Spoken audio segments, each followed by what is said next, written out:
안녕하세요. 오늘 여러분과 함께 좀 깊이 살펴볼 자료는요.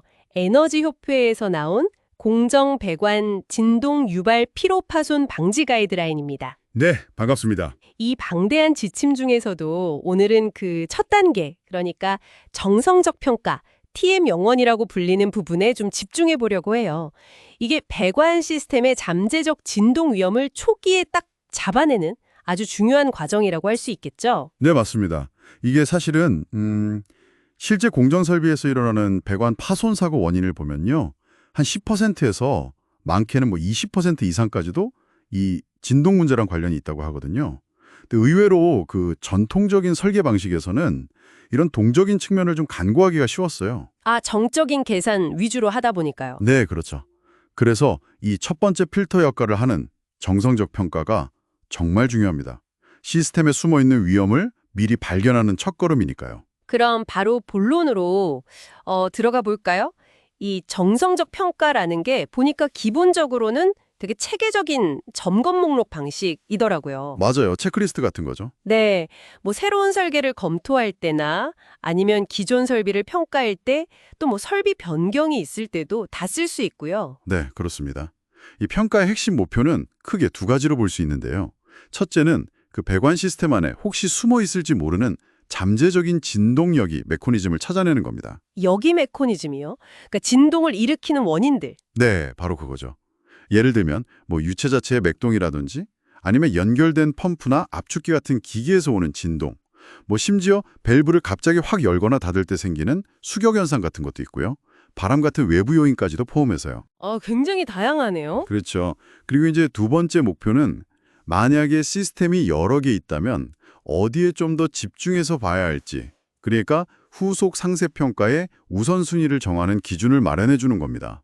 이게 단순히 여기 위험 목록만 쭉 나열하는 게 아니고요. 제한된 자원, 그러니까 점검이나 분석 예산을 가장 필요한 곳에 딱 투입하도록 안내하는, 약간 투자 가이드 역할도 하는 셈이죠. 효율적인 접근이네요.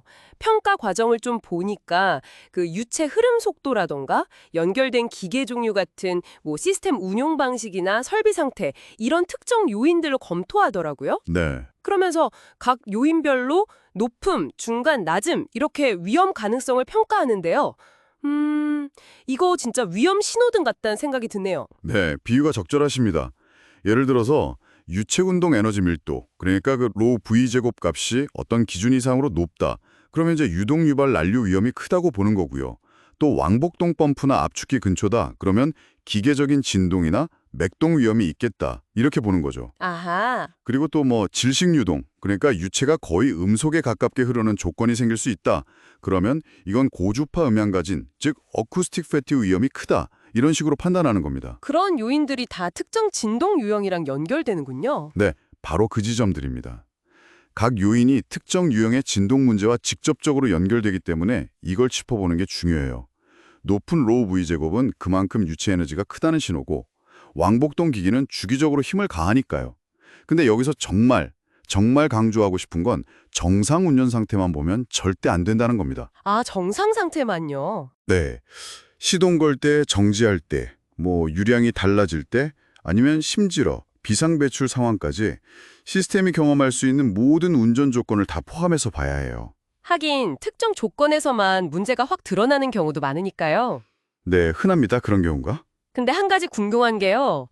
이 높음, 중간, 낮음 판단이 평가하는 사람의 경험이나 관점에 따라서 조금씩 달라질 수도 있지 않을까 싶은데요. 이런 주관적인 부분은 이 가이드라인에서 어떻게 좀 보완을 하나요? 아, 그거 아주 좋은 질문이십니다. 물론 경험이 중요한 요소이긴 한데요.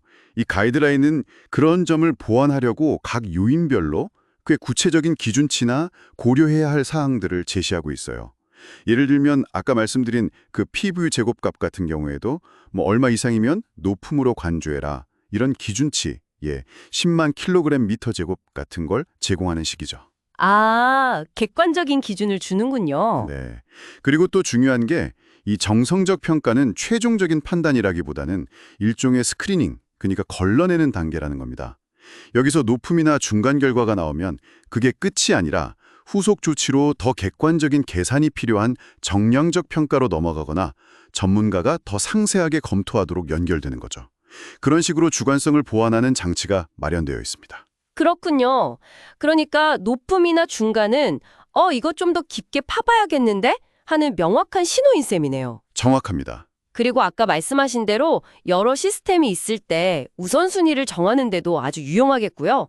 특히 그 기존 설비에 변경이 있을 때 중요하다고 강조하셨죠. 네, 매우 중요합니다.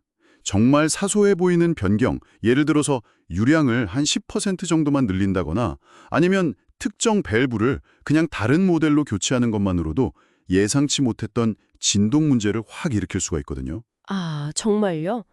작은 변경인데도요. 네, 실제로 제가 경험했던 현장에서도 유량을 조금 늘렸더니 이전에는 전혀 문제가 없던 곳에서 공진 현상이 생겨서 배관 지지대에 금이 갔던 사례도 있었습니다. 이야, 생각보다 민감하네요. 그렇죠. 그래서 이 정성적 평가는 변경 관리, MOC라고 하죠. 그 절차의 아주 중요한 부분으로 활용되어야 합니다. 이런 변경이 혹시 새로운 진동 위험을 만들지는 않는지 사전에 꼭 확인하는 필수 검토 도구인 셈이죠. 자, 그럼 오늘 이야기를 한번 정리해 볼까요? 이 배관 진동 때문에 생기는 피로 파손을 막기 위한 첫 번째 단계, 정성적 평가는요, 문제가 정말 심각해지기 전에 잠재적인 위험 요인들을 체계적으로 찾아내고 또 우리의 제한된 자원을 어디에 집중할지 결정하게 해주는 아주 효율적인 접근법이다. 이렇게 요약할 수 있겠네요. 네, 맞습니다. 핵심은 선제적인 위험 관리, 그리고 자원 배분의 효율화, 이 두 가지에 있다고 볼 수 있습니다. 복잡한 시스템 속에서 길을 잃지 않게 해주는 뭐랄까 내비게이션 같은 역할이네요. 네, 좋은 비유입니다.